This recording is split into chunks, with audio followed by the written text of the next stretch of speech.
The wise men and the wise women of our people believed that ours was not the only world in which intelligent creatures are to be found. Ours was not the only world in which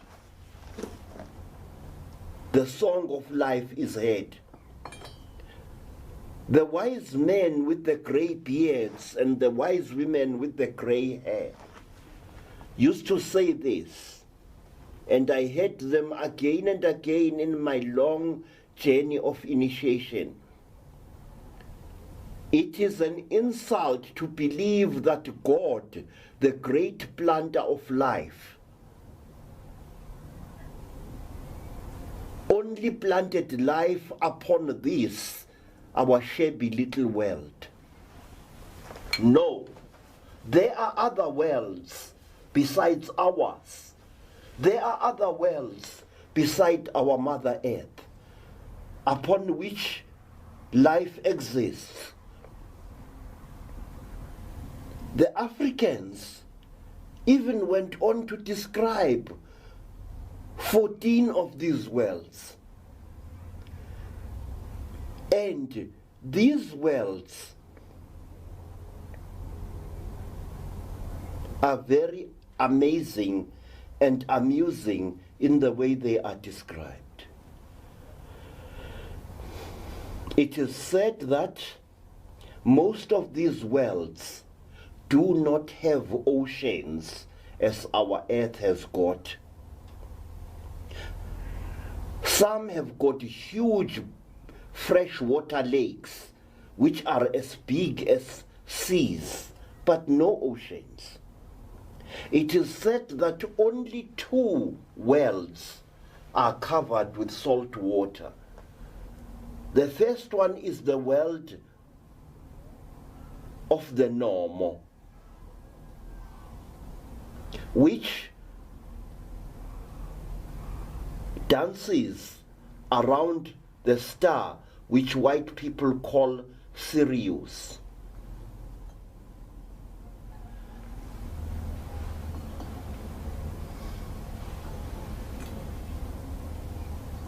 The first encounter between Africans and extraterrestrial beings occurred more than 7,000 years ago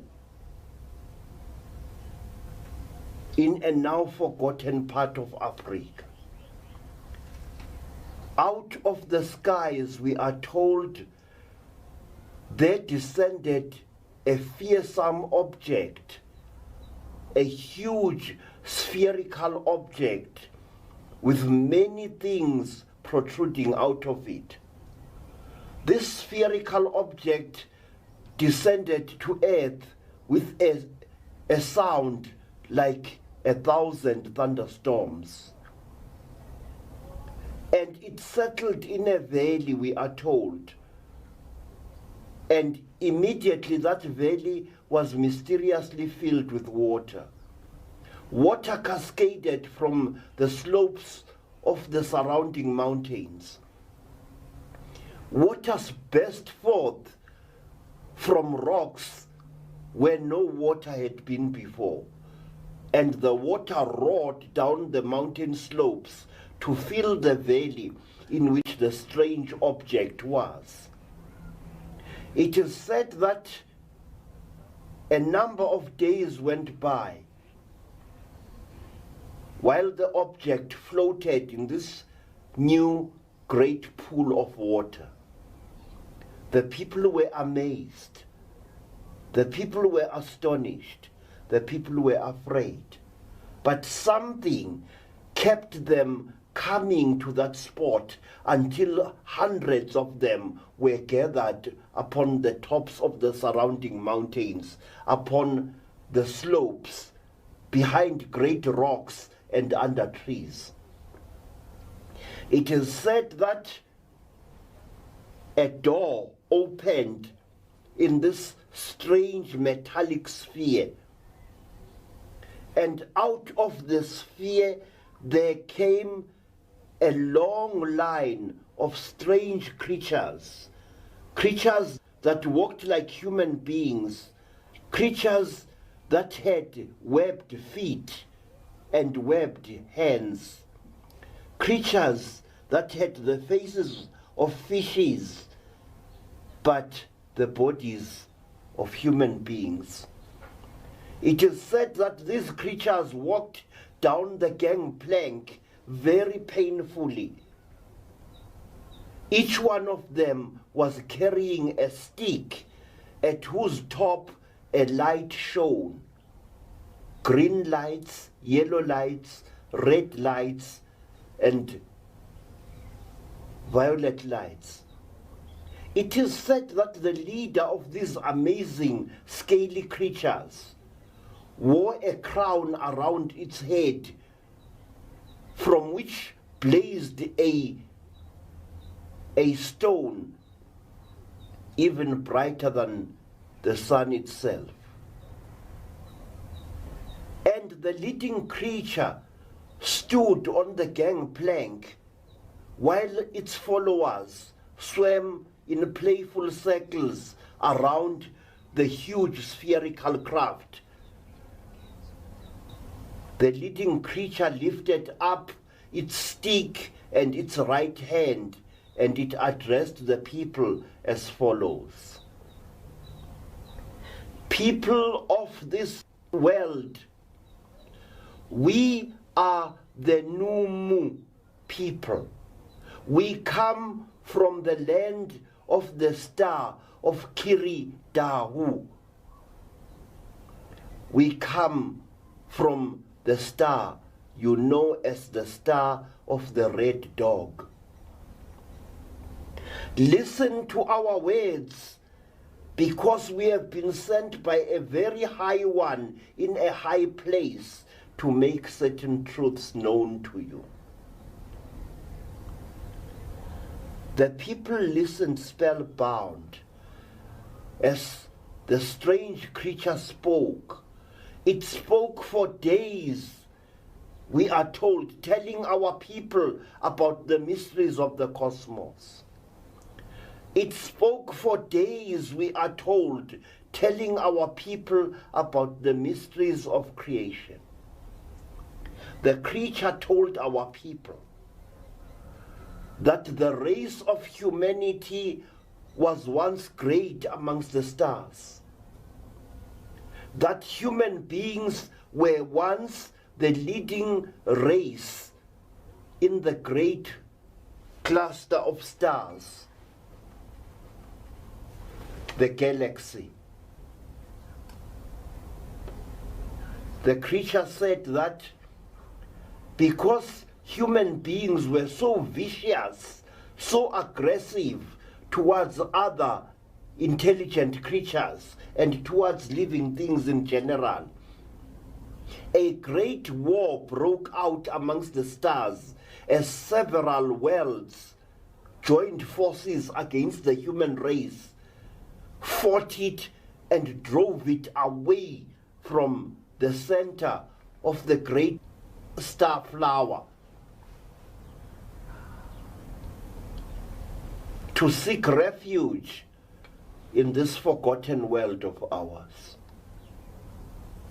The Nommo, or the Nommo, or the Nommo, told our people that there were many races amongst the stars, races of living beings who were afraid of us human beings, who kept us under constant observation to ensure that never again do we become a threat to other intelligent creatures amongst the worlds. The Nommo, or the Nommo, told the people that if we human beings could get rid of hatred, if we could get rid of war, if we could get rid of disease, if we could get rid of selfishness, the great gathering of the star worlds would once more receive us with open arms, to take once more our rightful place in the great kingdom of the worlds.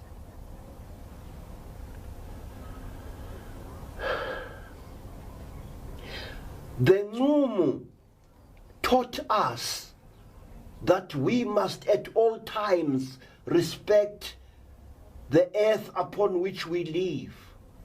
The Nommo told us that our earth, the earth in which we live, was artificially created in order to breed and to sustain life, life which would then spread to other worlds amongst stars beyond number.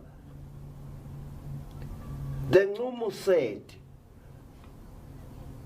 "Oh, earth-dwelling brothers and sisters,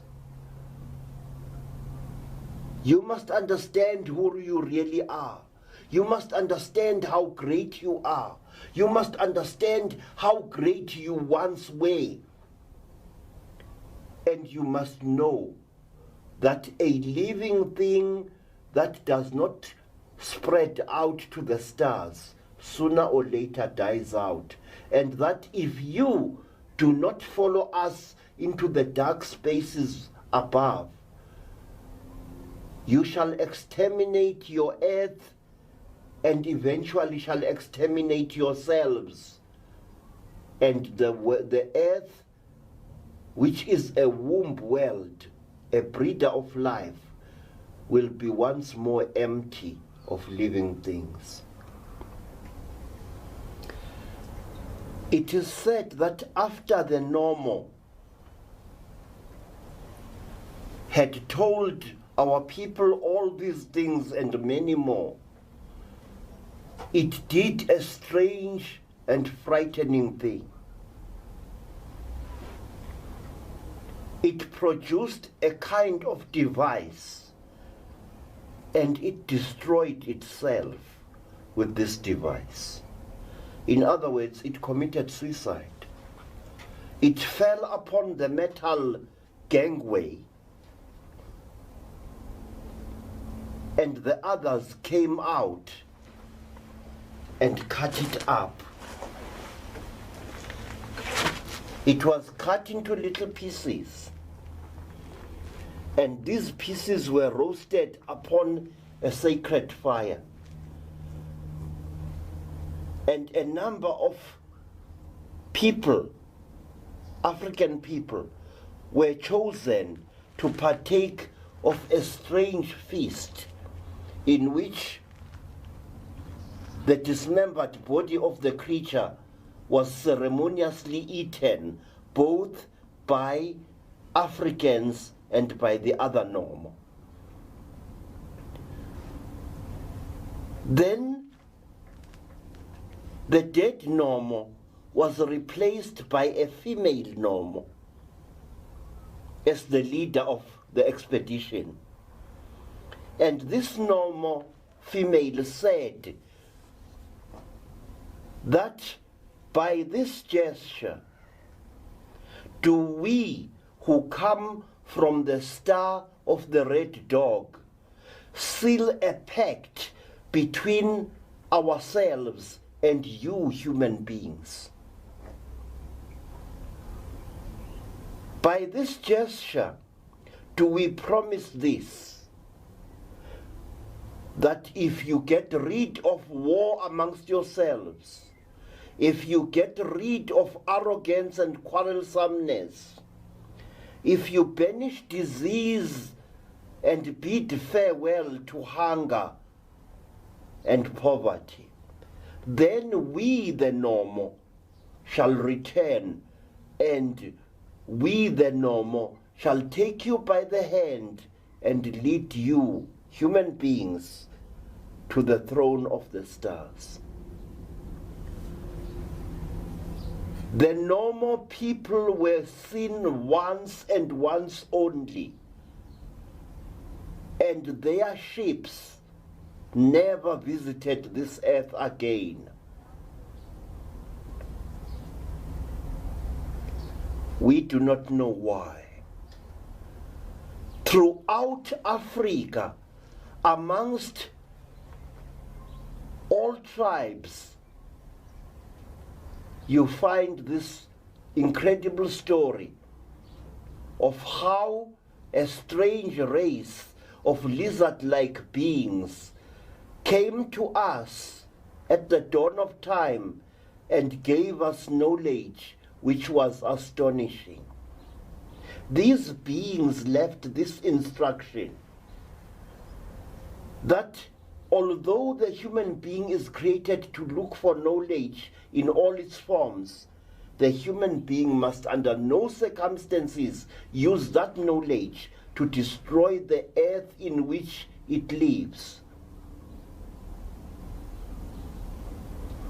The Nommo told our people that in the past many million years, tens of thousands of worlds have been destroyed in the deeps of space through the aggressiveness, the stupidity, and the rampant ambitions of the races of intelligent creatures that inhabited those worlds. Take care that you do not, in your search for knowledge, destroy the earth which is your mother, said the Nommo. The Nommo's words made a lasting impression upon African people throughout Africa. Africans were not the stupids that some people today believe they were. Our people had knowledge of many things that they are not today given credit for by the world. But they kept that knowledge within very strict restraints. They knew about wheeled vehicles. They knew how to make a wheel, and in the language of all tribes throughout Southern and Central Africa, we have a traditional name for a wheel. In Zulu it is called isondo, the rolling bringaniera, the rolling object that causes another object to come closer. Then why did our people not build wheels? The answer is very simple. They feared that the building of wheeled vehicles might bring about the destruction of the earth.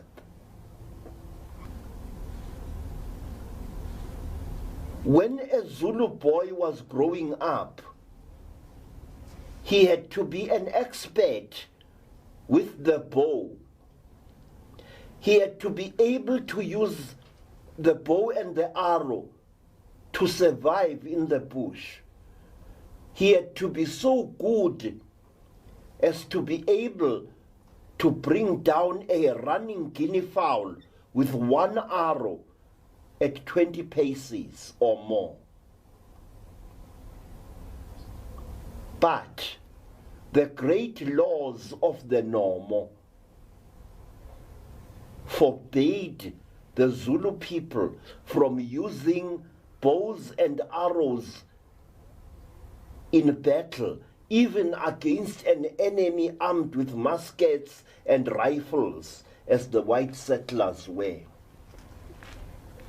The laws of the lords of the Red Dog Star forbade us from killing our enemies with impersonal weapons.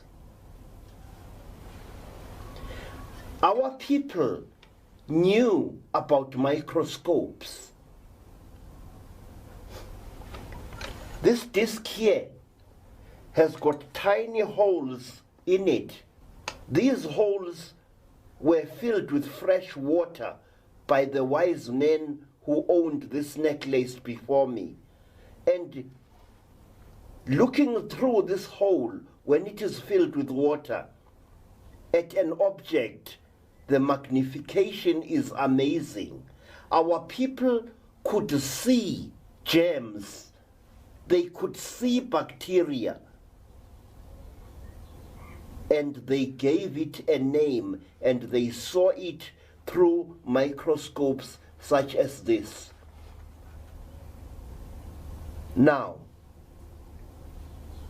when Zulus saw germs, they called them amagciwane, the most ultimate animals, the tiniest living animals. When the Basotho people saw germs through their water drop microscopes, they called them dinonokana, the tiny creeping tormentors. And when the Shangaan people of Mozambique and the Eastern Transvaal saw germs, they called them ntsongana, but they were forbidden by the great laws of the stars from using this knowledge in the same way that Western people have used their knowledge. You had to know certain things. You had to be aware of them. But God have mercy upon you if you tried to build them. Then you were executed by the king without mercy at all. The necklace that I am wearing now, which is known as the smaller necklace of the great mysteries, was made by a Bapedi family in the northern Transvaal just over 500 years ago. And when the blacksmith had finished making this necklace, he and his sons and apprentices were all executed by being flung down a mine shaft to their deaths. Why? Because the secret of shaping Vedite, the secret of shaping and drilling through this very hard stone, the secret of engraving the copper here, had to die with that blacksmith and never exist on earth again. Today, many nations ridicule the African as a creature which never made any contribution to civilization. That accusation is false, racist, and should be rejected with contempt. Your religion can enable you to reach the stars, but your religion also can act as a powerful chain that restrains your creativity. It was so with us Africans. We were not isolated from the rest of the world. Traders came to Africa in ships and they traversed Africa in land vehicles. In caves in the Sahara Desert are shown paintings of men riding chariots. Wheeled vehicles were no stranger to us Africans, but we were forbidden by our religion from building them.